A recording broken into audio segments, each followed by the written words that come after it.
Hello, and welcome to my very first episode of the Advocates in Action for Cultural Competence. I will be conducting a series of interviews of professionals regarding in education, mental health, therapists, social workers, licensed psychologists, and various different people that I have been able to network with through my advocacy work. And I want to be able to showcase all the wonderful people who are doing the good work here in our communities.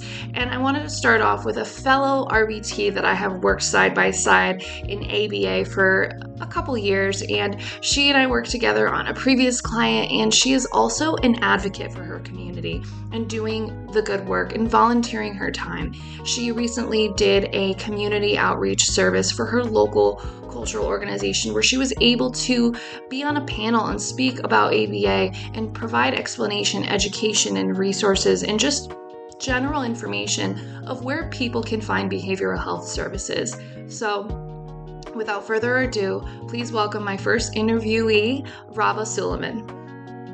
Hi, Miss Rabah. How are you today? Hello, Emily. I'm doing great. How are you? Good. Thank you so much for doing this interview for me.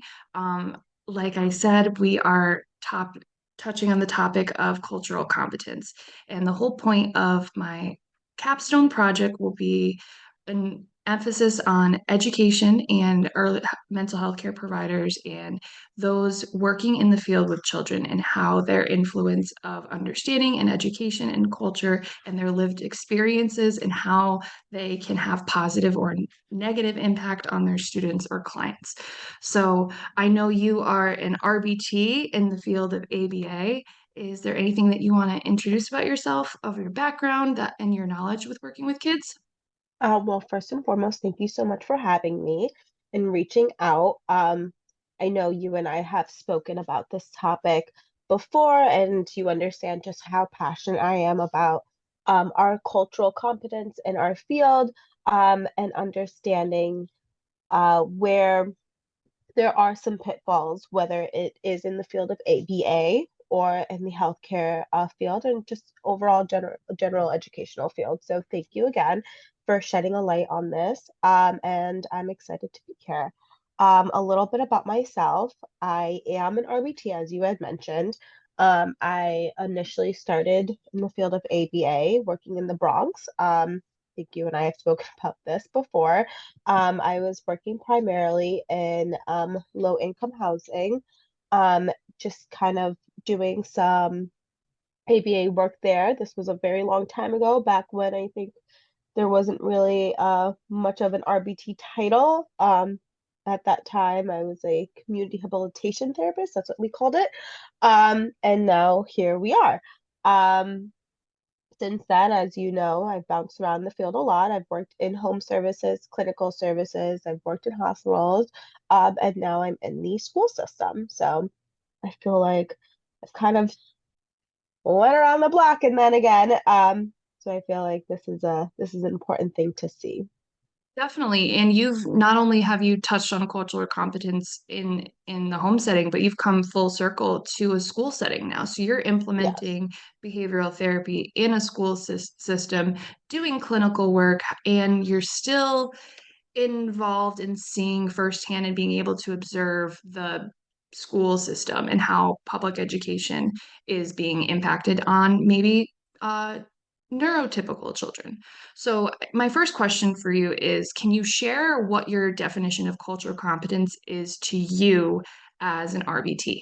And why is it important in the field of ABA? Well, I think cultural competence is a multi-pronged uh, verb, I should say, or word or phrase. Um, we could define it as just someone who is willing to educate themselves within the culture that they are finding themselves surrounded with.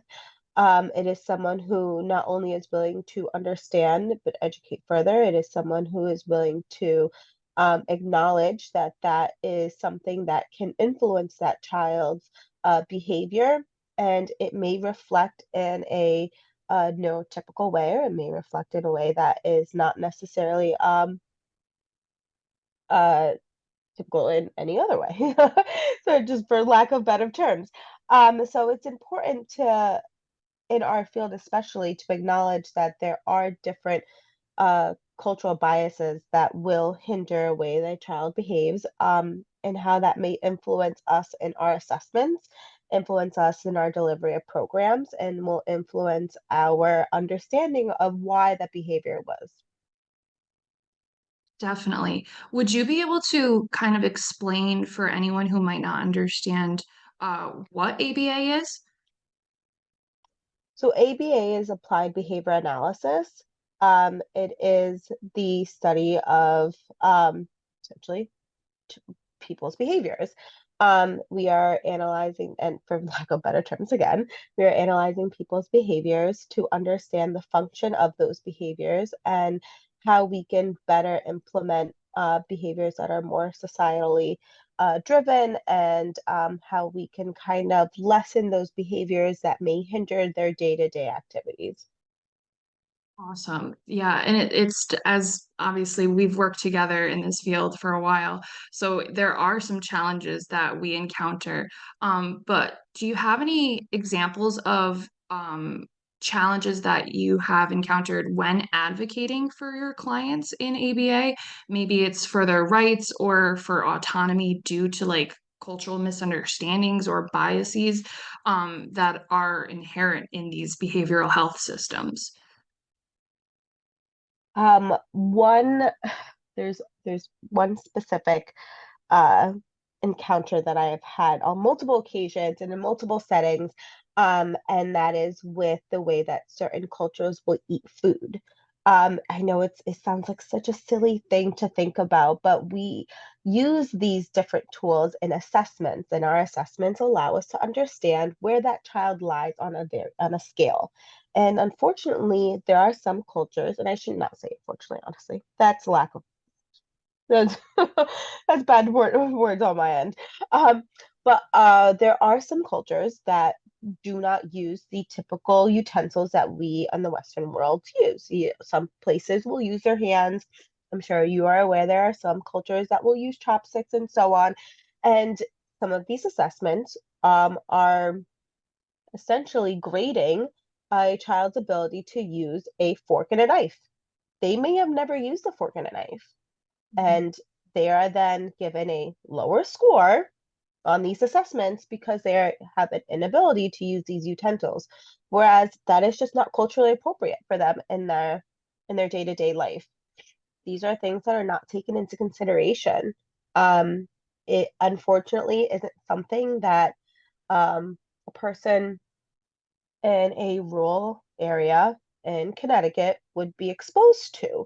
And again, that is not to their fault, but it is our responsibility as these providers to educate ourselves when we enter these people's homes or when we work with certain clientele.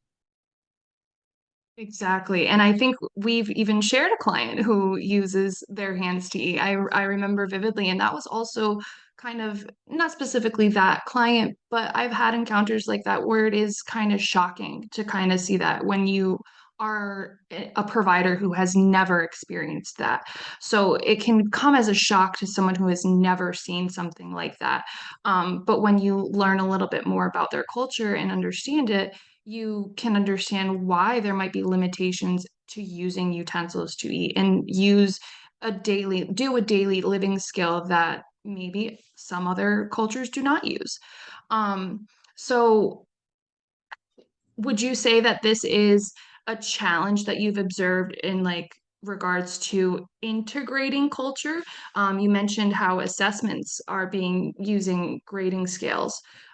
So would you say that this is a challenge for these gradings and these assessments?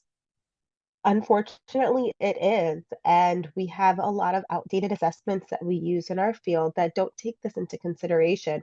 Though there are typically um, notations that are placed, it's unfortunate because then this will lower this child's essential grade when it comes to their competency exams.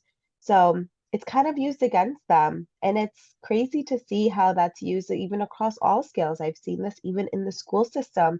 I just came across another child who, unfortunately, we've been working with for months and months and had difficulty eating in school. And for a long time, we just kind of passed it by as this is a new environment and this child is unable to eat in a new place. Mom had presented us with a plethora of different types of food, whether it was soft food or hard food or different varieties, to try and kind of get over that hurdle. And it wasn't until a recent PPT months later that she had mentioned, oh, hey, well, I mean, I feed him using my hands.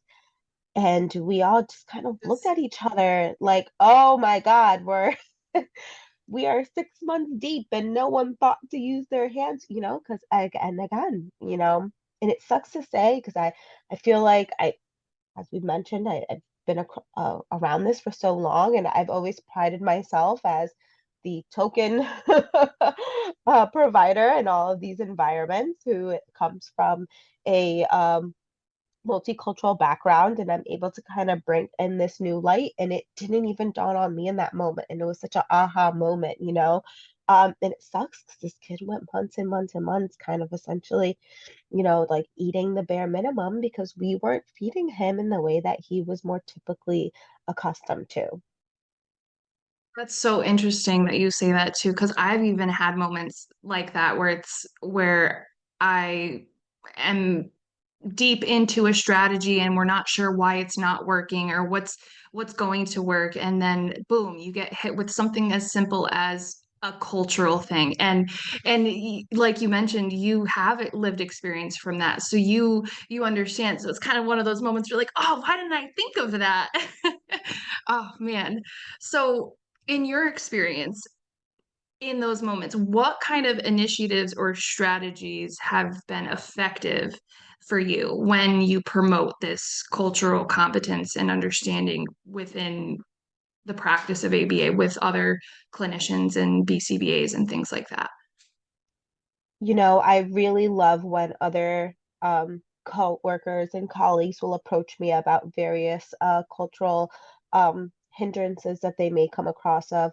There's a few clients that you and I have shared in the past who BCBA at the moment had approached me on a personal level and had said, hey, what's this and what's that? And I was able to kind of shed some light on that. There's no, and I always say this to people, I'm like, don't feel shameful. There's no shame in asking those parents up front, like, hey, I don't understand this. Is this a cultural thing? And parents are 9 times out of 10, in my experience, more than happy to share that and shed a light on these things. They want to include that in their teachings with their child. They want that to still be shadowed. So it's important to just kind of, like kind of break down those barriers. It's okay. There's no wrong question. There's no right answer. Just ask away. If you do your own research, then go ahead. And even sometimes Google can't help. So go ahead, ask those prickly questions. No one's getting their feelings hurt, and there's been plenty of times where I know companies will try and come out on their own and say, hey, you know what, how can we mediate these problems? Whether it's in pod meetings, those monthly meetings that we may have, you can kind of bring that up. But again, just kind of break down those barriers, ask those questions yourself. It's unfortunate, but we have to take this on as providers ourselves. This is our responsibility, to be able to ensure that we are providing the best possible care. We need to take those into consideration. So, yeah, have those hard Definitely. conversations. Yeah, it's having that open line of communication will definitely help streamline that unity those families might want to feel as well. Um, how do biases and stereotypes hinder the delivery of quality care to individuals from these diverse backgrounds? Have you experienced any biases towards these cultures and stereotypes in your culture?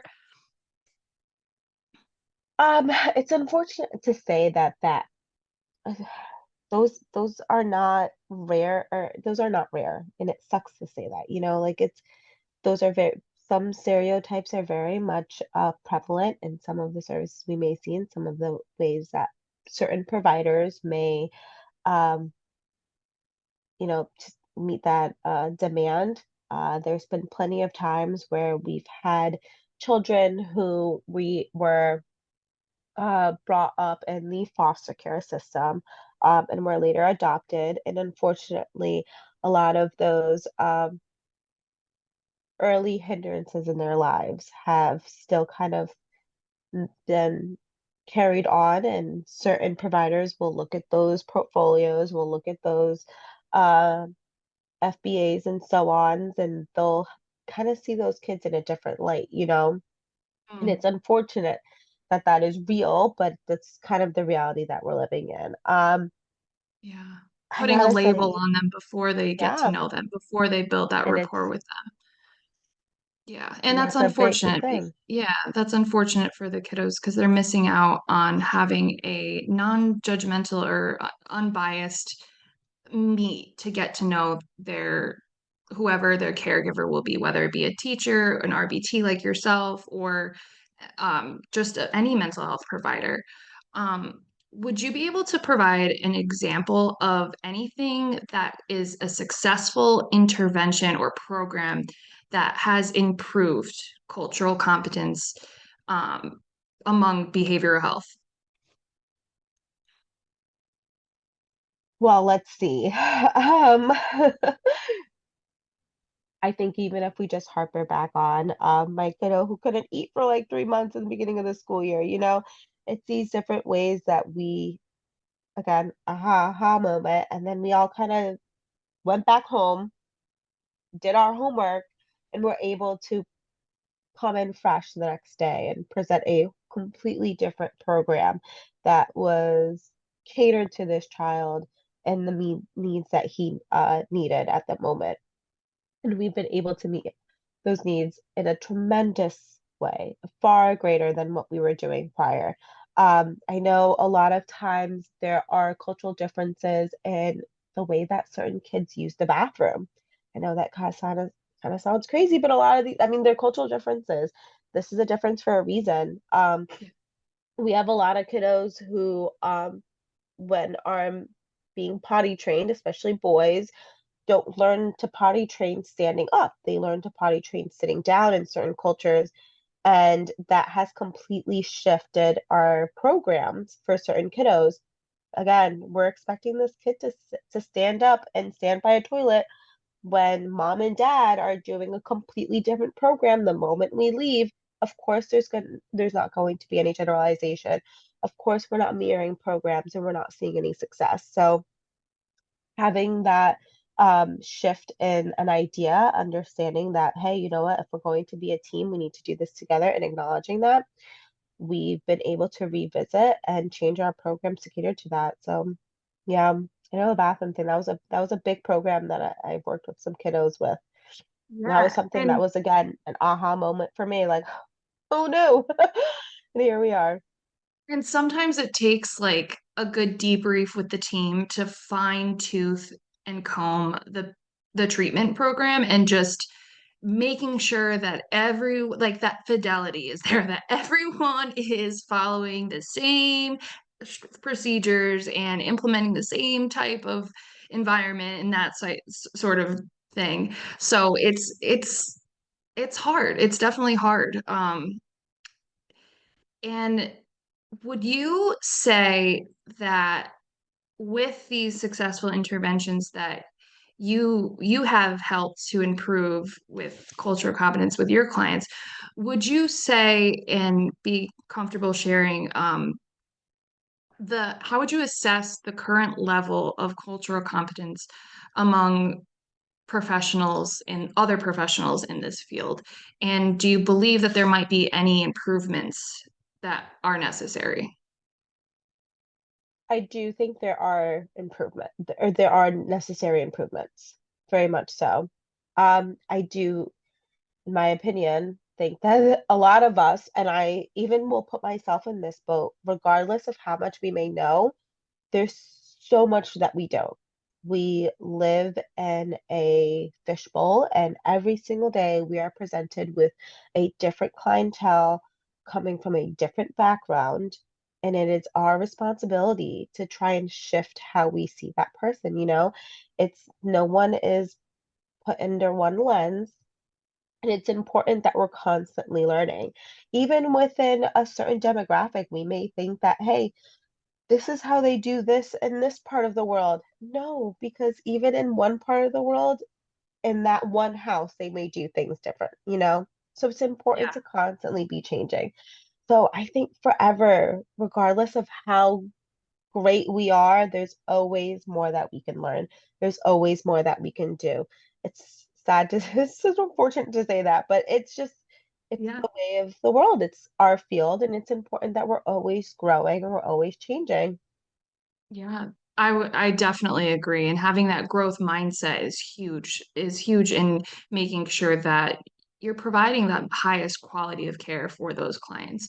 Would you agree that there needs to be more training and ongoing education um, to play a role in enhancing this cultural competence within ABA? Yes, 100%. I think a large part of our growth is consistent, ongoing education. I don't think there's ever anything that we can never not know. Even within our own assessments, even beyond the cultural biases within our field, I think every single day we are learning something new. And this is a field that you may learn so much on pen and paper, and then you'll learn double that in experience, and then you'll come across a kid who's going to look at you and say, I challenge everything that you know, and you're gonna at that point realize that you know nothing. So it's important to constantly grow. It's important to constantly learn. It's important to constantly share and have this open dialogue and have this experience with other providers so that you can have them as a tool and say, hey, this is what's happening. Oh, what did you do here? What did you do there? And you're able to mediate and bridge a lot of those conflicts. That is a huge, that kind of leads into my next question of like, you mentioned speaking with other providers and communicating with them.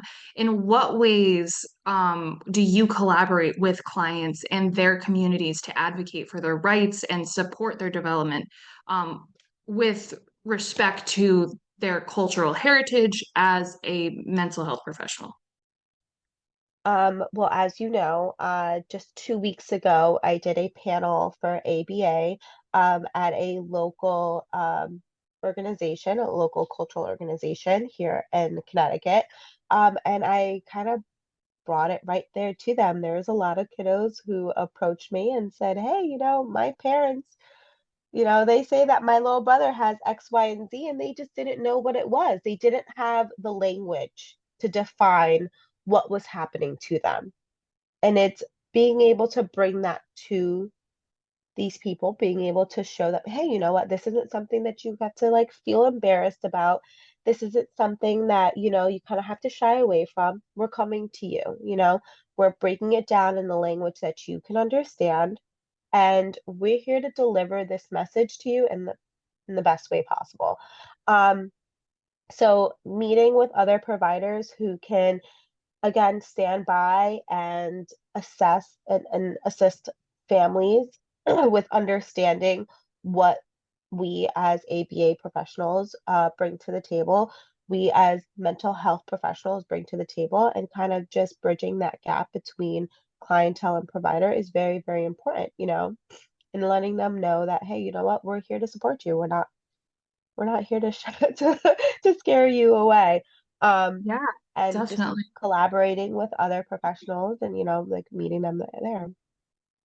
Yeah, and when you shared that experience with me, how you went to the community event, I was really excited for you. I was so proud of you because not only were you doing this to explain what ABA was to these families in your community, but you were doing this in a completely different language. So it's huge because most of these the terminology and the jargon of ABA is so heavy. It's so linguistic and hard to understand even for someone who speaks English. So then translating that and then putting it in terms of someone who's not even from this country is a challenge. And to be able to execute that and do it professionally and do it in an engaging way is really exciting to hear. And that is something that I'm very proud of you for.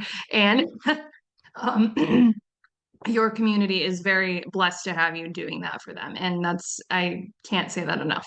But I guess my last question would be, in your opinion, what are key steps that any institution, organization, clinic, school should take to address to rectify the lack of cultural competence within their systems and being able to enhance this and implement this effectively?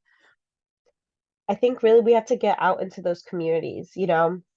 Like you said, it's breaking down that jargon, breaking down that language, and putting it into terms that people understand. You and I can sit here and talk about, oh my goodness, did you check your ABC? And we get lost in the conversation, and you're talking about antecedents and what's the consequence to this, and did you implement your DDI? And we will get lost in it. And you and I can understand this, but certain parents can't, even the parents that we sign on as new clients. When I was at a previous company, I was helping a lot with translation of these documentations and assessments. And even that, explaining it to parents, it one little sentence turned into a 5 minute translation because you then had to break down every single word and allow them to really understand what it meant, you know, and absorb what we're asking. It wasn't just a very simple yes or no to them. So it's really kind of getting out into these communities, breaking down those barriers, letting them know that we're here to help them. You know, we're not here to label their child. We're not here to make them feel like bad parents. We're not here to stigmatize them in any way. We're here to make life a little bit easier, you know? Like you're having a hard time. Life sucks sometimes. That's okay. We're here to help, you know? We all need help. I mean, look at us. We all have glasses on because we need we need to see. That's all we're here for. We're here for a crutch. We're just here as a crutch to help you kind of limp through life as best as possible and get through that other side, you know? So it's important to just kind of deliver that message, get into those communities, let them see that they have a home and a voice, and you know, not be so stuffy. I feel like a lot of our institutions, a lot of our clinics, a lot of our places, they like to be so posh and put together. In reality, they're losing the client that really matters the most, you know? And Yeah. these are the people that we're here to work with and here to, you know, advocate for. I love that. And I lied. That wasn't my last question. I had a special surprise question that I didn't put on my list for you. So this one you did not see. Um, I am, first of all, thank you so much for being able to help me answer all of these questions for my Of capstone course, and project. again, thank you This for having is me. this has been very insightful and definitely got my brain spinning on a lot more ideas as well, and topics to dive into because from my lived experience, I'm only speaking on Latin America and I want to know more about your culture more in the Middle East. So I guess my last question is, what does advocacy mean to you? Ooh. I think just a voice for the voiceless. Oh, I love it. A I love lot it. of times, you know, you gotta be that person who's not afraid to speak up. I know you and I gravitated towards each other because we're two spitfires who are not afraid to say what's on our mind, and not everyone is like that, you Yeah. know. A lot of people, they even if they are in the right place at the right time with a microphone in front of them, they just can't, they don't always have the voice. And most of those people are scared parents. Yeah, And those are definitely. the people we're here for the most. Oh man. Yeah. Rabah, thank you so much for letting me Thank record you you again, and Emily, submit for this. having me. Sorry for my nasally voice. I'm just